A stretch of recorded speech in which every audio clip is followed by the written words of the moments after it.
today, really pleased to have Juan, who is a new associate professor at ETH, and he doesn't like introductions, and I don't like them either, so I'm going to stop here and just let him talk. Great. Thank you so much for the invitation and for the introduction, the non-introduction. Yeah, so I'm going to tell you about language models and how we use them to simulate many body physics in a couple of different settings. So they come from machine learning, and I guess what's been recognized already is that researchers in particle physics, high energy physics, condensed matter, quantum information, I mean, most areas of physics are exploring ideas related to machine learning and the implications in these fields. Okay, and then there's this interesting review, machine learning and the physical sciences, which explains all these opportunities and so on by all these people, including Giuseppe. Okay, so it's an exciting field, and I'm also excited about it. And it's mostly, it become very exciting because of deep learning, right? Which is this new technology, or this technology which is transforming society and so on. And computer vision, natural language processing, machine translation, so driving cars, game playing, physics, chemistry, it's all over the place. And this revolution is, if you want, driven by the availability of data, specialized hardware, GPUs, tensor processing units, but mostly algorithmic developments that have provided us with this new generation of models that display unprecedented accuracy in so many different arrays of tasks. Okay, and here I have an example.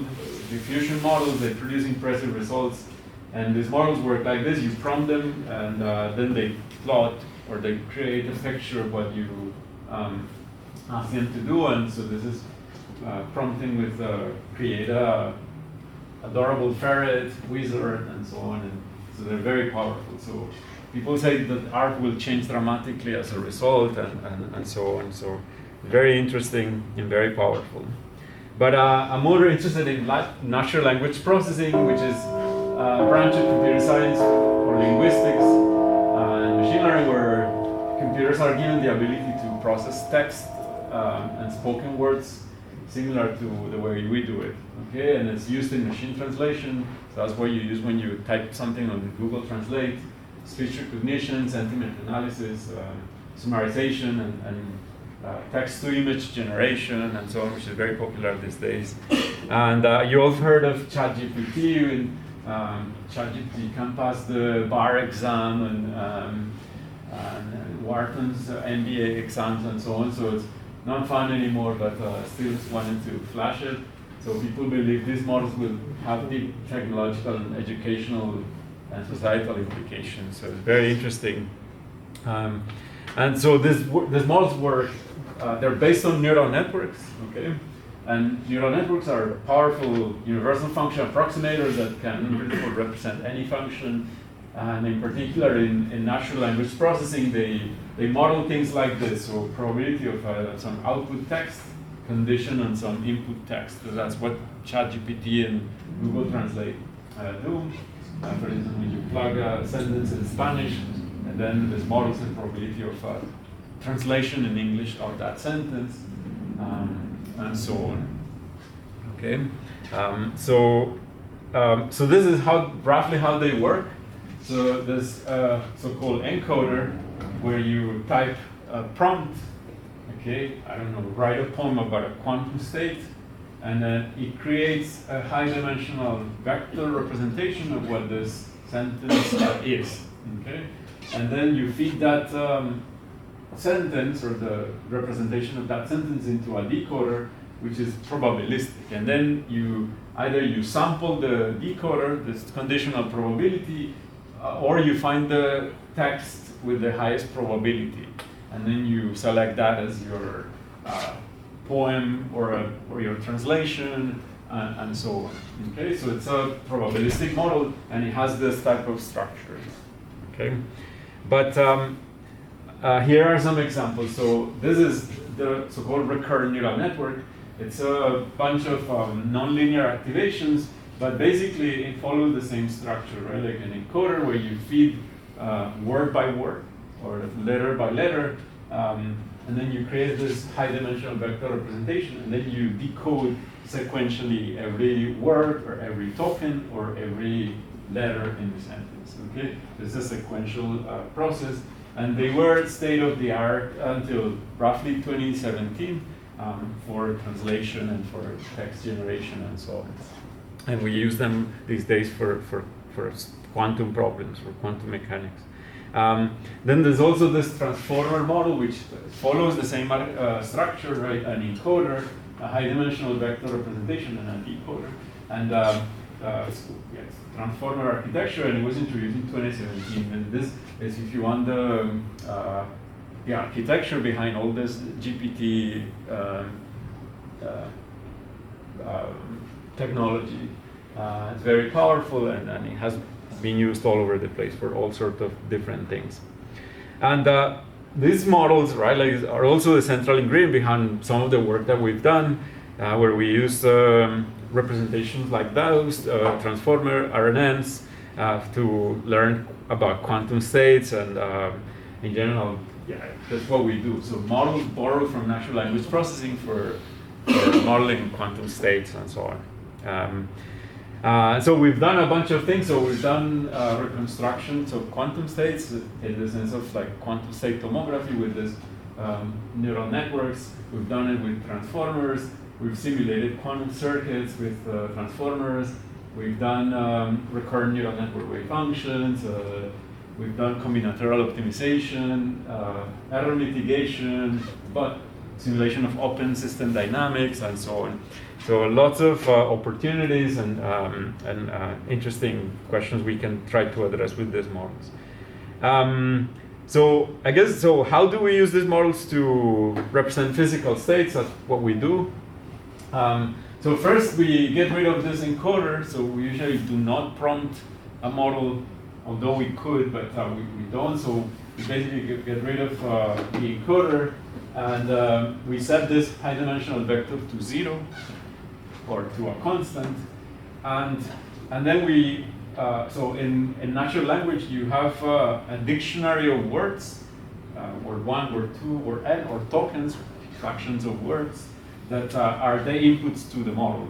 And what we do, so we replace them with the physical degrees of freedom of your system. So we go from a dictionary of words, and then we go for like spin up or spin down, okay, in some sort of computational basis if you're defining a quantum state.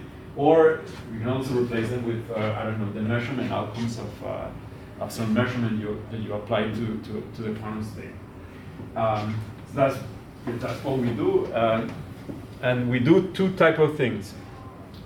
Okay, so yeah, this is just what I said. So words translated into spin up or spin down, or measurement outcome 0, 1, plus, minus, left or right, depending on the representation that we're using. And then, okay, depending on whether we're representing probability distributions or quantum states, so we, okay, so these models, as they are built in natural language processing, output a probability distribution. But if we want a quantum state, then we have to add some sort of phase so that it becomes, like for instance, a pure quantum state.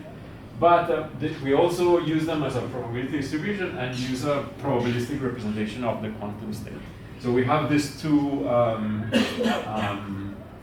two ways of representing the quantum state through this probabilistic model. Okay. And this one, if you want, follows the spirit of Giuseppe's pioneering work on using neural networks for representing quantum states. And this one is one where we came up with somehow also related, but can represent quantum states just using probability. Okay, and I'm going to explore both of them in the lecture or in the seminar. So these models are autoregressive, and they have some, like a family of, I don't know, advantages or characteristics. So computing the amplitude of the probability distribution or the amplitude of the wave function is efficient given some spin configuration, okay? Some configuration in the computational basis, for instance. They can be exactly sampled efficiently in linear time, okay? and they can be easily defined in any spatial dimension, like in 2D, 3D, without tractability issues, we usually compare with PEPs, which is projected entangled pair states, which are difficult to handle numerically in 2 dimensions, for instance. Their expressive power can be systematically improved. We can easily encode mean field theories within the models. We can impose symmetries and conservation laws, and so all these characteristics remain true for like when we're dealing with quantum states. Okay, so that's nice. And okay, and then let me give you some of the examples that we've looked at. So this is quantum states, so ground states of quantum many-body Hamiltonians, again in the spirit of Giuseppe's work. So these are representation of a ground state, for instance. So we took the recurrent neural networks and then we applied them to compute ground states of some many-body system. Okay? So this is, for instance, for the transit field easy model in 1 dimension, and we measured a bunch of correlation functions and compared them with the MRG, which is, if you want, the gold standard for this type of computations in 1 dimension. And we found that the results were very, very accurate, and we were able to reproduce correlation functions and entanglement and so on, and reach accuracies not quite at the level of the MRG in 1D, but say in energies the order of 10 to the minus 5 and so on. We also tackled the J1, J2 model in 2D, and we found also very good accurate results. And so we were very excited about it, like it was 2020, and so that's one of the things we've done. We also tackled 2-dimensional systems where we were able to define this neural network wave functions and follow, I don't know, like kind of like respecting the locality of the Hamiltonian in 2D. And we, again, tackled a very simple system, the transit field easy model in 2D. I think up to 12 by 12, and then we were able to compare with DMRG, so 2D DMRG, and we were able to see that the energies that we got were a little bit better than DMRG at a fraction of the number of parameters that people use in DMRG. Okay, so they're very compact models, and they work really well. Okay, for ground states even in 2D. We tackled the Heisenberg model in 2D as well, and we got very good energies compared to, say, quantum Monte Carlo. So yeah, so very exciting prospect.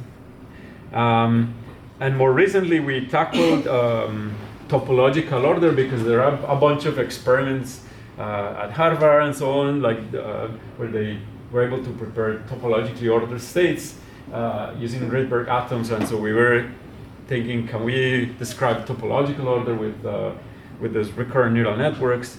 And so topologically ordered states they defy the Landau paradigm of classifying phases by symmetry.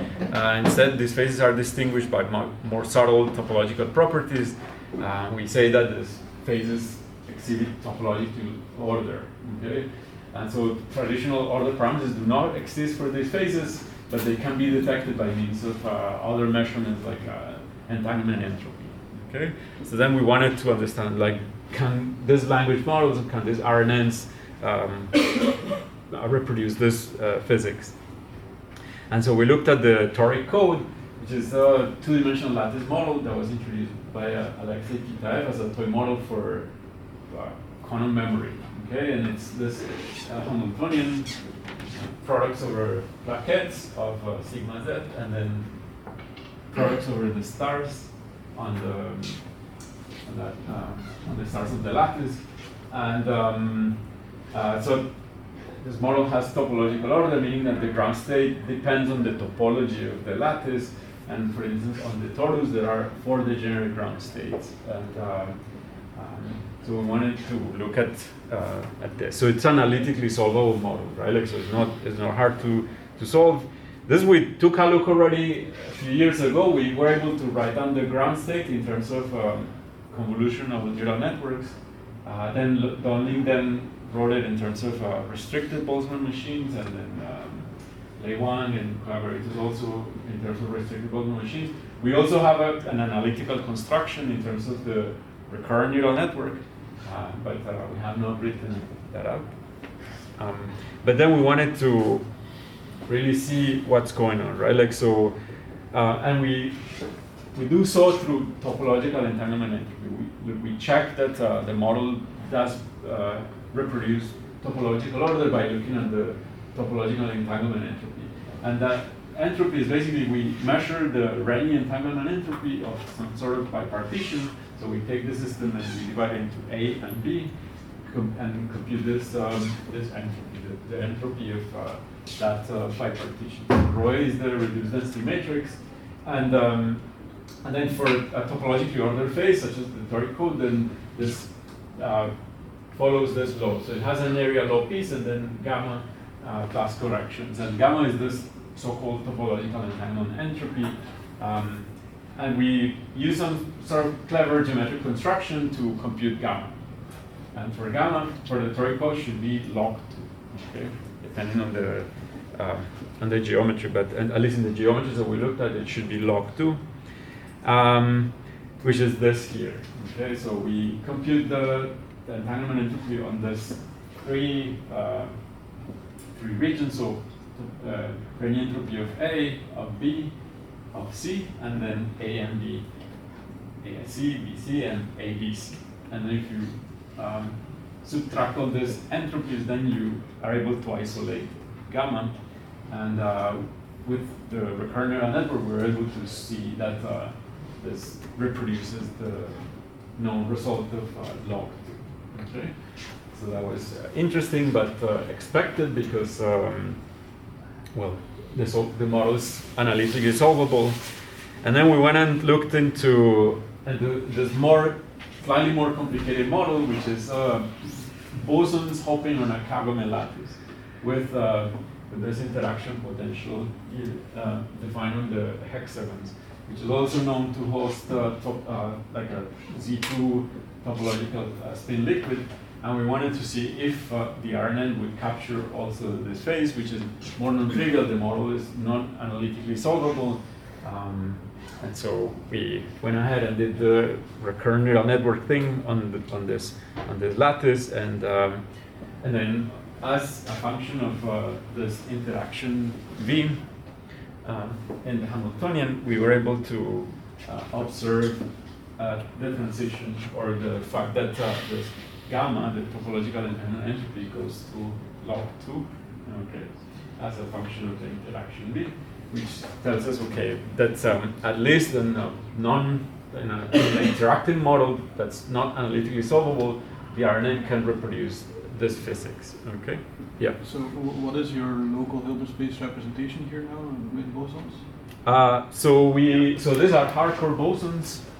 Okay, so they are like spin 1/2 operators or similar, and but the Hilbert space that we used in the RNN was we grouped spins, and like we grouped these 3 spins, and that's the local Hilbert space of the wave function. Okay, and then the model becomes the square lattice, right? Like so the RNN is defined. So if you think of this ring thing, so they're arranged in a square lattice. So it's a 2-dimensional RNN with a local Hilbert space of 2 to the 3. Did I answer the question? Yes. Okay, and okay, so that was okay. At least we built confidence, right? And then we went and tackled an unknown problem, or a little bit of a more controversial question. Okay, and the question is about what happens when you have a Rydberg array of atoms on the Kagome lattice. Okay, so the Hamiltonian of a Rydberg array of atoms is like this. So it has a kinetic term. So G is the ground state of the Rydberg atom. R is the excited state. And then there's a laser detuning. And then there's a long-range interaction, okay, that decays as R to the power of 6. That's a repulsive potential due to the dipole-dipole interaction. between the Rydberg atoms when they are excited. Okay, so when you take a Rydberg atom, you excite it, then you create this dipole, and then they interact long range through this decay, like this power law potential, and it happens only when the atoms are in the excited state. Okay, so this creates this very interesting phase diagram. And you can tune how many Rydberg atoms are excited through this laser detuning. So this promotes having a lot of excited states, but this is positive and repulsive. So so this, if you want, doesn't want too many excited atoms in the ground state. So there's this interesting competition between this all terms. Okay, and then this drives quantum fluctuations. Okay, and the idea is, okay, so there's two papers. So there's this preceding National Academy of Sciences paper in 2021, where like they computed this phase diagram. It contains a paramagnet, a nematic phase, and a staggered phase. Okay, and then in here, around here, this first paper predicted the presence of a spin liquid phase, similar to the ground state of the toric core. Okay? Whereas the second paper predicted a spin glass phase in this regime. Okay? So there was this somewhat controversial statements, even though the papers share some of the authors. Do you have temperature in this model? They did zero temperature calculations, at least in this paper. In this, they did quantum Monte Carlo simulations, but they target low temperature. Okay. And okay, so then the question was, what's the true phase in this region where they see a glass or a spin liquid? That was what we wanted to answer.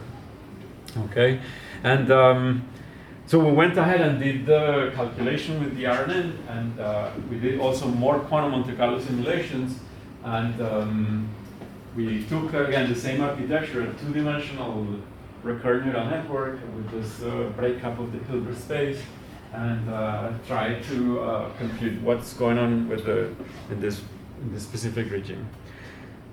So the first thing I can say is that we see the two phases, like with the three phases. We see paramagnet, the nematic phase, and the staggered phase. But what we concluded, and I'm going to show you why, is that there's no glass phase, so everything is the paramagnet. So that's what we claim or what we were going to claim. So we haven't posted the paper on the archive, but that's what we concluded. And so this is crossing. So this is the data is along this line, okay, near the region where they see this glass phase. And deep in the glass phase, this is what we see for the spin-spin correlation functions. It's completely featureless. So we see exponential decay of correlations consistent with either a spin liquid, but not with a spin glass. Okay, so it seems completely homogeneous. This is the topological entanglement entropy that will pick up on the spin liquid regime. And we see zero all the way as we go horizontally throughout the phase diagram. And so this is the spin glass order parameter that they measure in the second PRL paper, which, I mean, we see zero, okay? We are very confident that it at least is very small, if not zero. And this is again more about, this is called overlapping spin glasses. Typically when you see spin glass physics, then you should see a bimodal distribution. We see only a Gaussian distribution, okay? Not a bimodal distribution. Okay, so that, I think we're very confident. We repeated the quantum Monte Carlo simulations, and what we believe is that, okay, the quantum Monte Carlo is correct in that there's no spin liquid, but the problem, we think, is that the quantum Monte Carlo was not converged. That if you wait longer for your Monte Carlo simulation, eventually you converge to basically a trivial paramagnet. Okay, so that, which is what we find with the RNN. Okay, so those are the examples I had.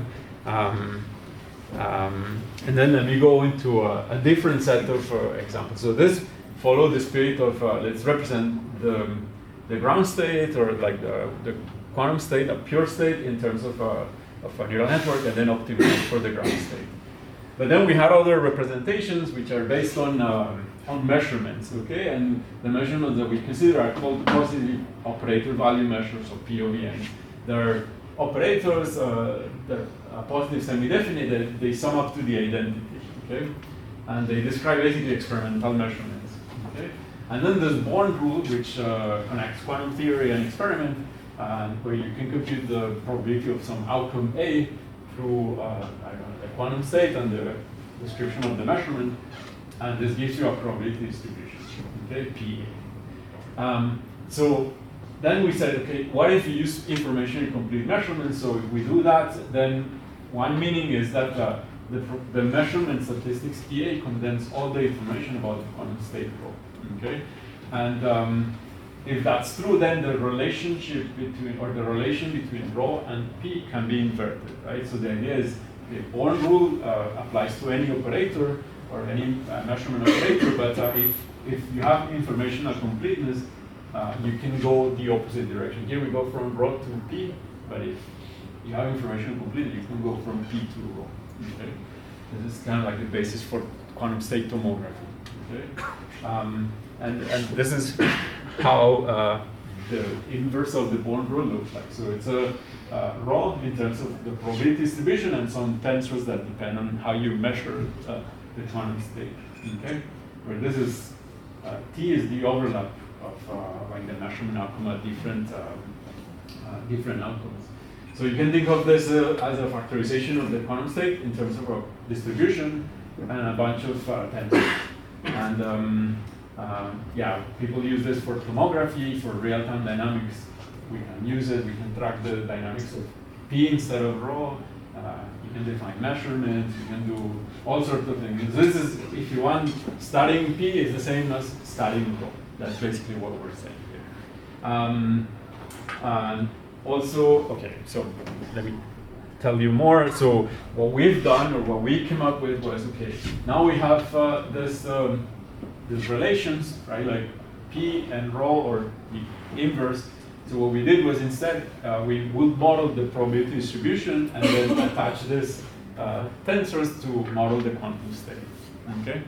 And to model this distribution, we use autoregressive models or language models. That's kind of like what we did. And then at the end, if you need to compute observables and so on, or physical quantities, then you have to resort or go back to the raw, the density matrix of the model. And through this relation, then you can compute correlation functions, entanglement, and so on. Okay? And we can do two things. So we can learn the distribution from, for instance, measurements. This is what people do in tomography. You take a measurement data of some measurement that you apply to the system, and then you reconstruct the quantum state. Or you can use the equations of like quantum mechanics to time evolve this model instead of time evolving this model. Okay, so we did both. We've done different things. But let me show you first what happens if you try to do tomography with this thing, which is old paper. But let me show you quickly, because I'll show you something a bit more recent. So we try to learn quantum states, synthetically generated data sets for, like, I don't know, measurement on a GHZ state, or a GHZ state with some sort of local depolarization, which is a model for the coherence of a qubit, where with probability 1 minus p, the qubit remains intact.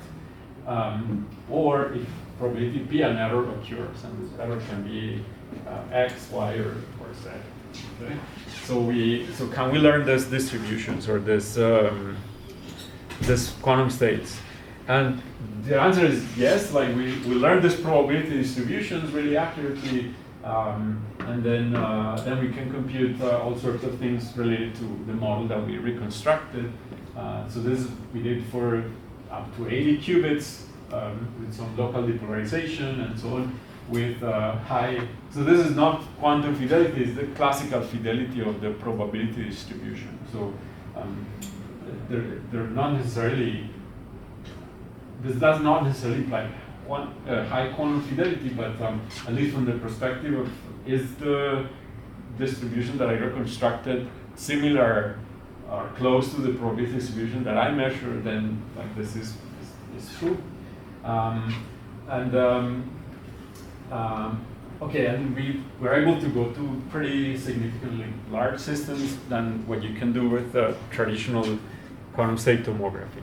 Okay, we had some. So maybe you've heard of this, but in machine learning and natural language processing, there's this scaling laws, which is basically how many samples you need and how do this scale with the size of the systems and so on. And so this we studied too. So we observed that if you want to reach a high fidelity reconstruction, say of 0.99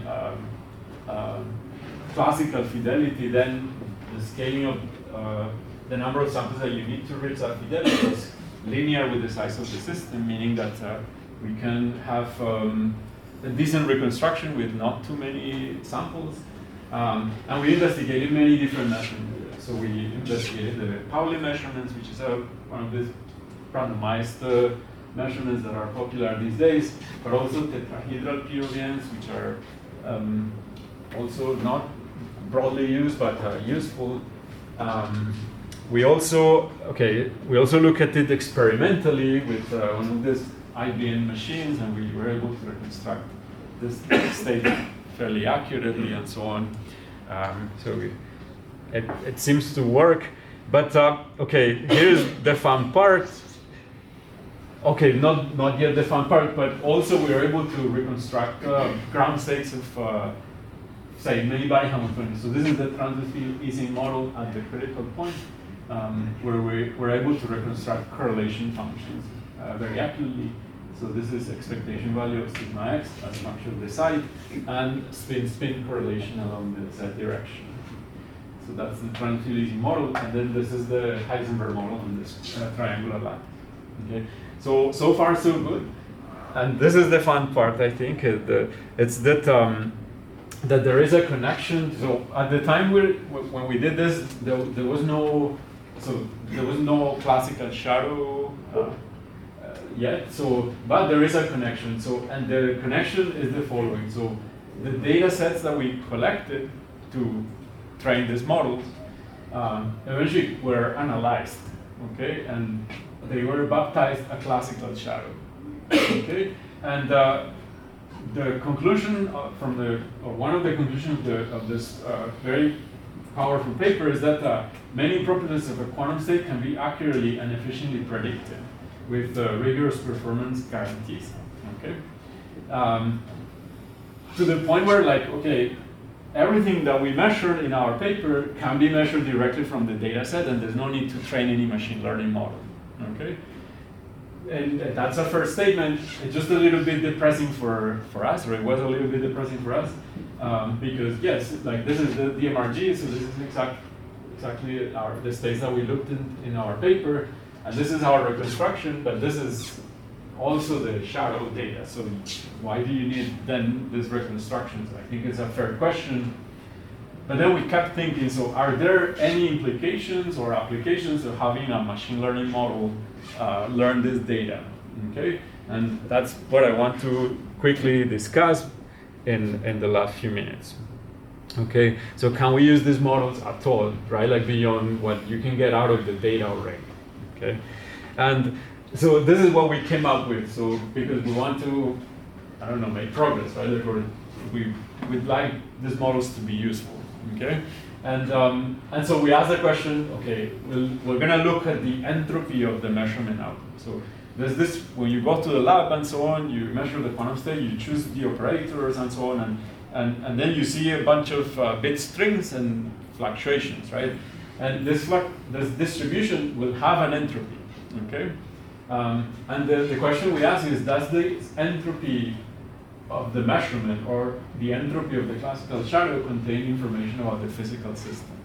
And in principle, something should be there, but since this is measurement dependent, it's not clear that this is useful at all.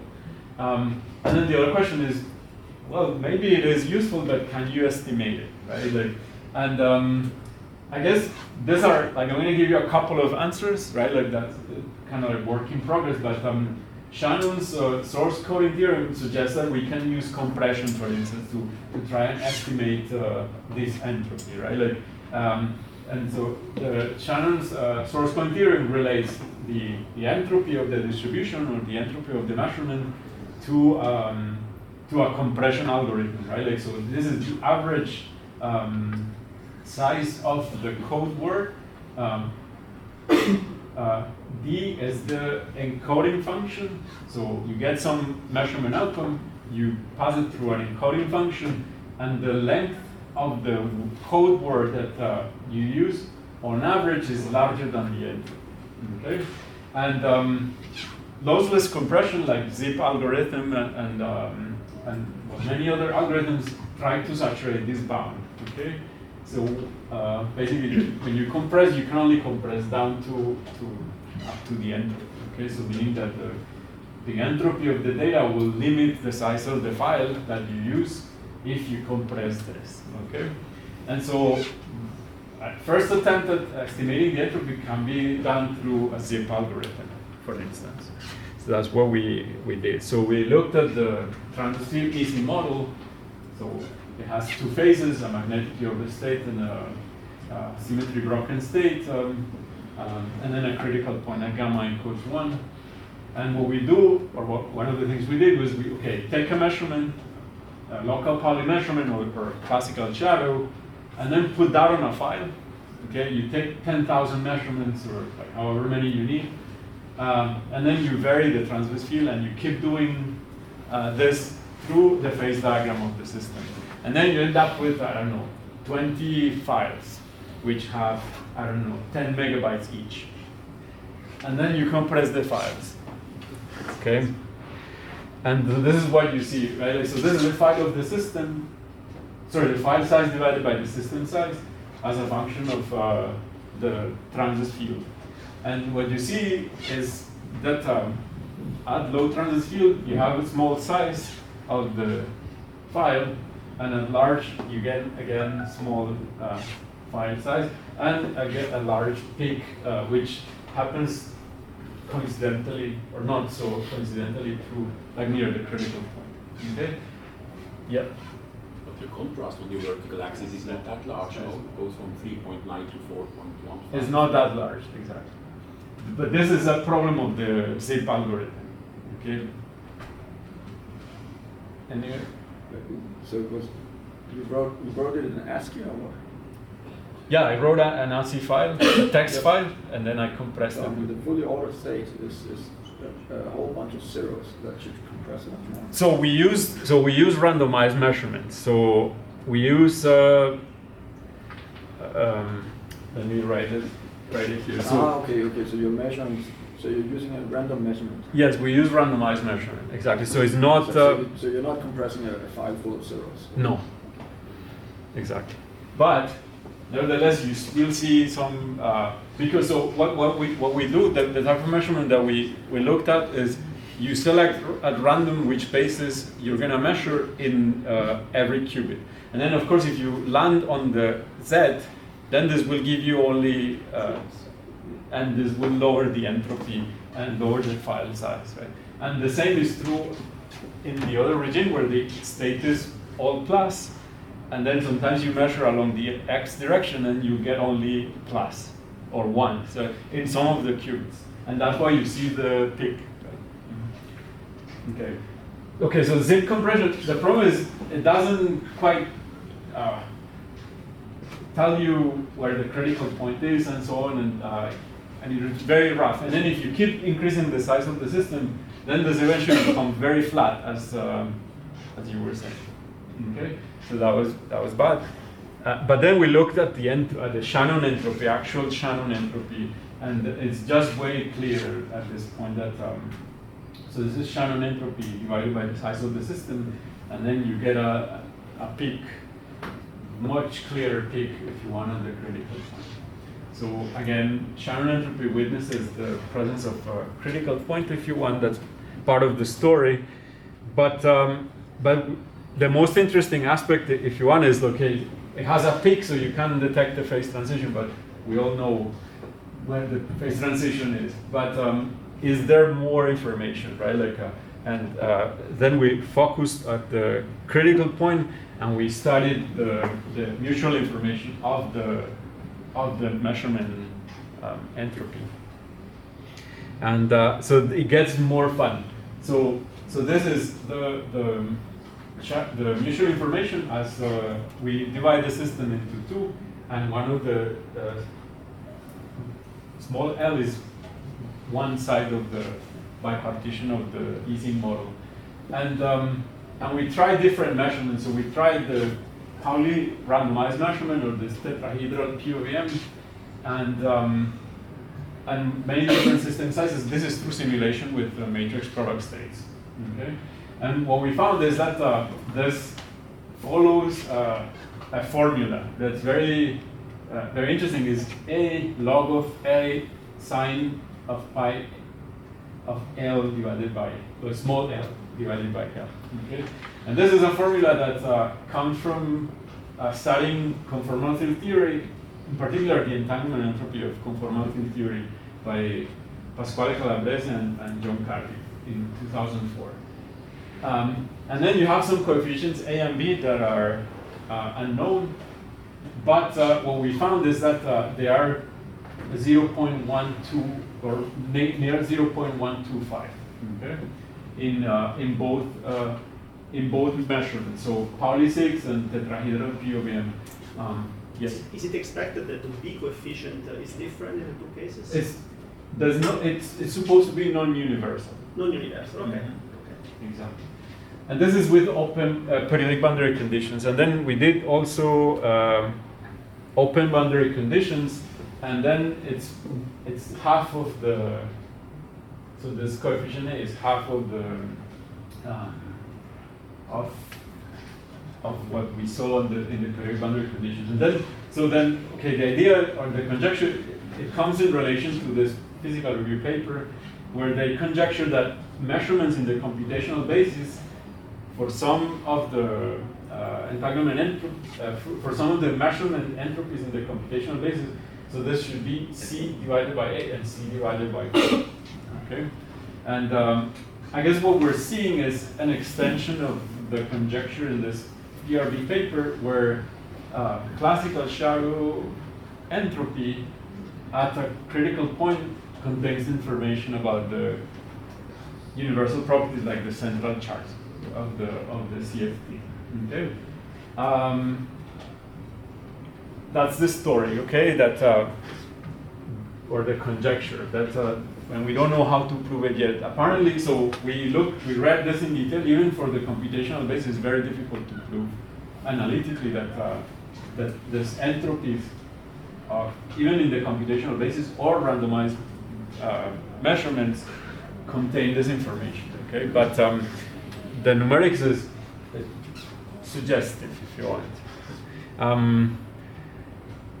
And then, okay, so what's the perspective here? So we computed this entropy and so on, but because we think that generative models can be useful in this setting, okay? And the idea, so we have not done it yet, but we're working on it. So generative model is compression, right? Like it's when you take these massive data sets and then you condense them into these large language models, and then out of them you get, I don't know, these days all the information on the internet, right? So you're compressing all that, and then you're putting them in the weights of a model, okay? So we think this is what we can do, right? Like, can we get data from a quantum experiment or classical shadows, and then compress it through a generative model, and then use the probability distribution that we reconstruct to compute these entropies. Okay, so that's what we're doing. Okay, so with an autoregressive model, it's very easy to estimate the entropy. We've done it before, and we're doing it now. And then the plan that we have is: can we infer these universal properties of a phase, or are these universal properties reflected in the entropy of the of the model, which, if you want, bypasses the challenge. So what we know is that for entanglement entropy, these quantities appear all over the place in the computation of the entanglement entropy. But entanglement entropy is much harder to compute. So I guess what we're saying is we can infer all the same universal properties, I mean, to be confirmed, but can we use these generative models to access them? Okay, and we're working on several things. Like, for instance, we're checking if this conjecture works for other critical points with different central charges. We're looking into symmetry broken phases which have Goldstone modes, and entanglement knows about these Goldstone modes. So the question is, does this measurement entropy reflect also the presence of the Goldstone modes, topological phases, and so on? And then more importantly, can we provide arguments in support of this observation? And yeah, so we're working on collecting also experimental data and so on. So that's the idea. So I had some more slides, but it's one already, so I should be wrapping up. So I'm going to skip the dynamics part and the error mitigation. So I'll conclude now. I think these models, in general, autoregressive models offer a lot of opportunities to study many body physics, and we've applied them to quantum problems, and we found very accurate solutions, at least for ground states and reconstruction of quantum states, which hopefully lead to being able to compute these entropies. And we believe now that they contain universal information that's not accessible directly, because measuring entropy directly from a sample is much harder than doing it through a model. Okay, and with that, yeah, I'd like to thank you all for your attention.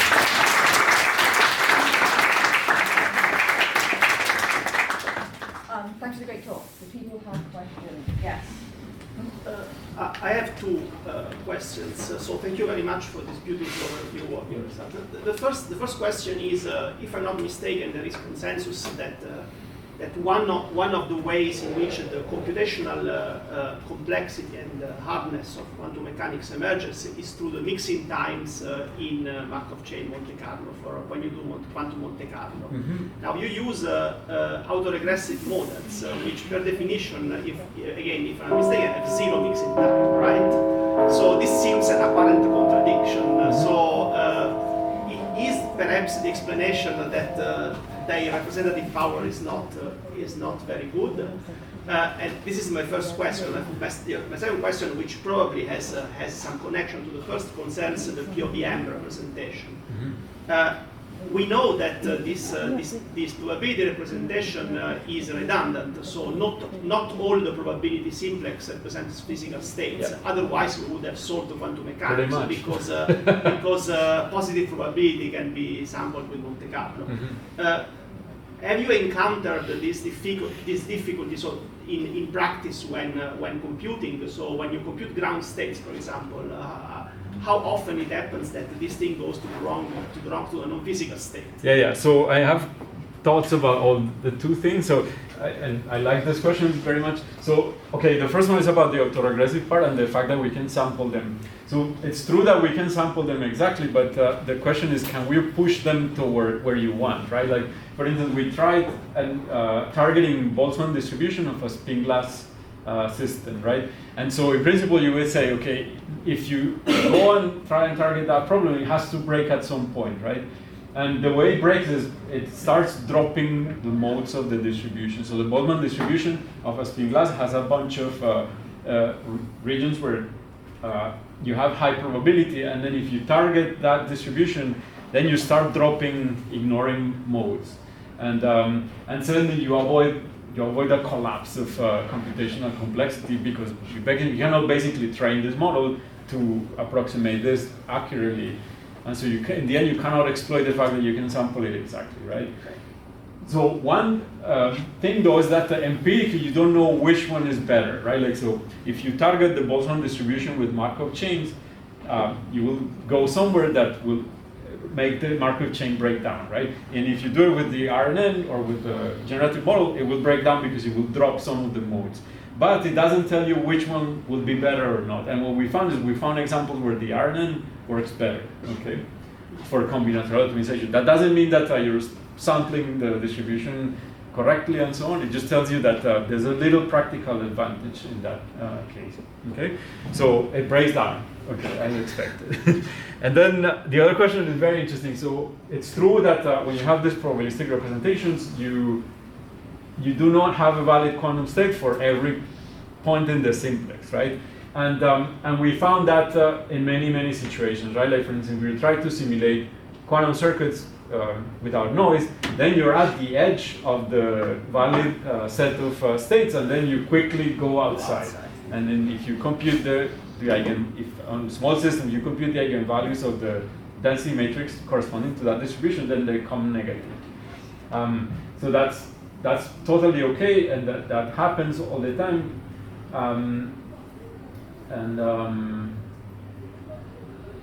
But there's another aspect, which is, okay, you said that could be sampled with quantum Monte Carlo, which, I mean, if it was just this quantum state that we needed to sample, then it would be okay. Like, but we often want to evolve the state, right? And then, okay, let me write it here. So when you do time evolution of the density matrix, you do something like this, right? Which in this language translates into multiplying the probability distribution by a matrix. And that gives you a different P prime. If we could do this, then we could effectively simulate all the quantum mechanics. And the thing is, they all remain true. It's always a probability distribution, but this matrix it's like a stochastic matrix, or a somewhat stochastic matrix. That's what mathematicians call them. And so it takes you from a probability distribution to another probability distribution, but this is like a conditional probability distribution, but with positive and negative entries, right? And so doing this through Monte Carlo is, even though this is a positive distribution, it has a bunch of negative signs that have to magically produce a different probability distribution. And so sampling with Monte Carlo will have a sign problem, even though what you get even though the probability is all positive. Exactly. Okay. And like I think this, so in Feynman's paper in his lecture note in 1982, he points out that the problem is either in the state or in the dynamics, right? And so there's no, at least as far as I know, there's no easy way to bypass the.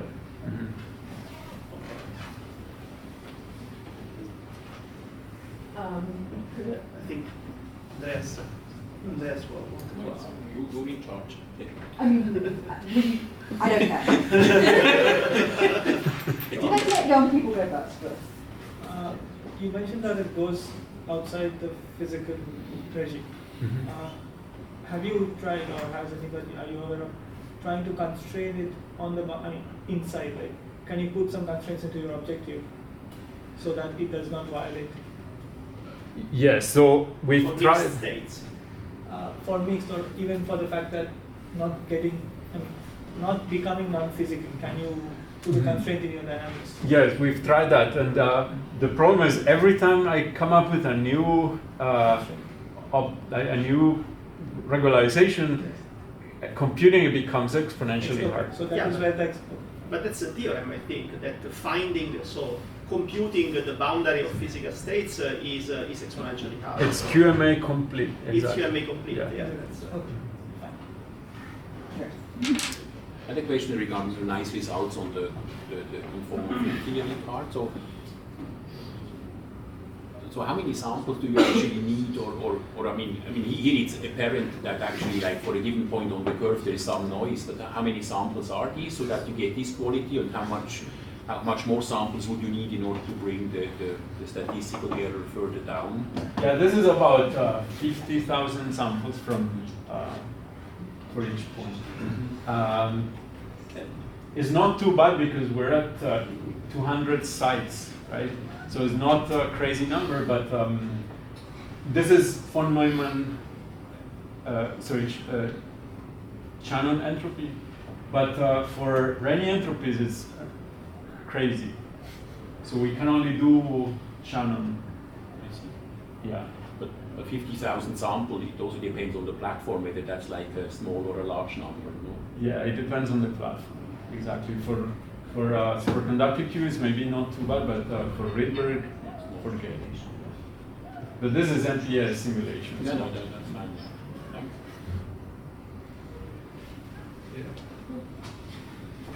Yes. So I wanted to ask which are the random variables? I'm not sure about which are the random variables between which this mutual information is shared. So, which random variables are these? Yeah. So it's a measurement.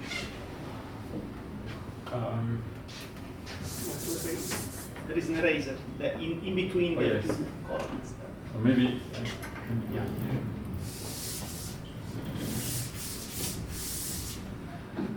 So you flip. So you take. Okay, you have n spins, right? And then you go to each one of them. You flip a coin, and this gives you 3 directions. Okay, so X, Y, or Z, and then you measure the computational basis corresponding to the choice. Okay, and so that gives you a first outcome, and it's 6 possible outcomes, right? Like spin up or down for every 3 directions, and then you do that at every single spin or qubit, and that gives you a probability distribution P over the measurement outcome, right? Like so. A1, A2, A3, AN. This is the distribution that we're probing.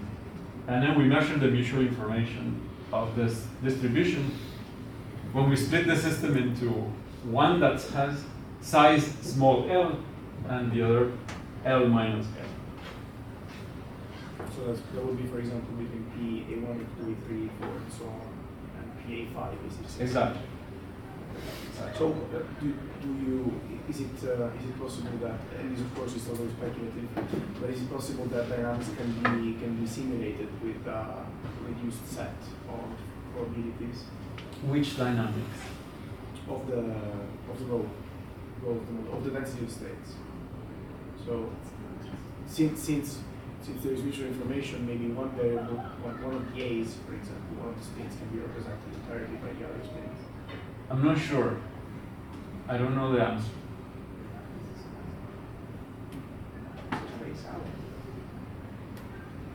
I hope the question.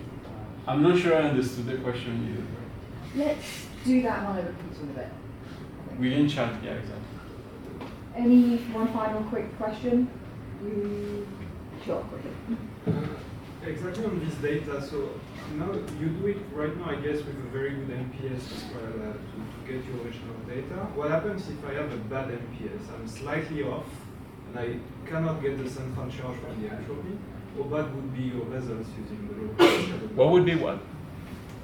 Would you be able to get a better estimate of the central charge through this type of methods compared to estimating the central charge directly from the entropy of the MPS? So we don't know. We haven't tried that.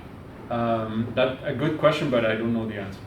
I think we have to try numerically. Like I think it's better than extracting it from. At least it's easier than extracting it from entanglement entropy, I think.